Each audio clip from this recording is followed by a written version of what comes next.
tough struggle. It was hard. Compared to the world we have today, these images from our past might seem like a world away, but it's a history we should all know.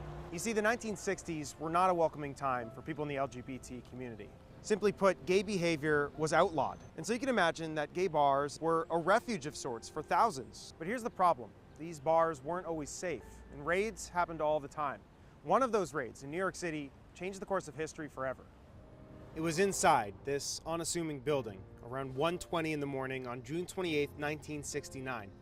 Police raided the Stonewall Inn, this popular gay club in Greenwich Village, New York City, and things escalated pretty quickly. Police roughed up patrons, arrested some 13 people, and many of those at the bar just had enough. Heartbreaking images show the riot.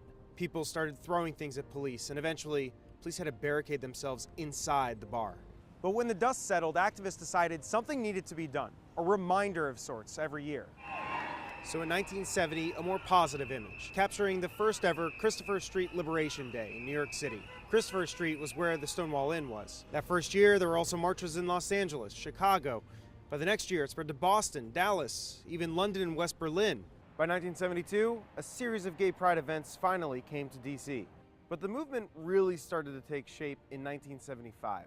And this is when we have to tell you about the Lambda Rising bookstore, right here in DuPont. The shop's no longer here in DuPont, but you can almost see it when you look at old photos. It promoted LGBT literature, but really, it was also a safe haven for the gay community. It was created by this longtime activist in the gay community named Deacon McCubbin.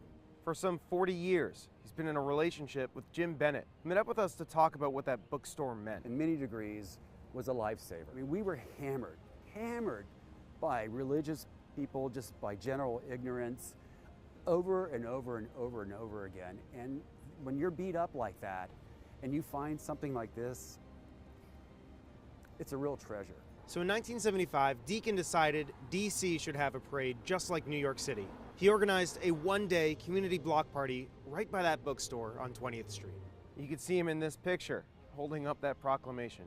It was amazing to see that many gay people under the sky, broad daylight, all proud and happy, and it was life-changing. It truly was. Now in the time since that first block party, the images have changed quite a bit. Larger, more colorful crowds. For Bennett, these images are ones he could only have imagined in 1969. We dedicated our lives to our bookstore, to our community, and I wouldn't change a thing. It meant something to the person where they were not alone any longer.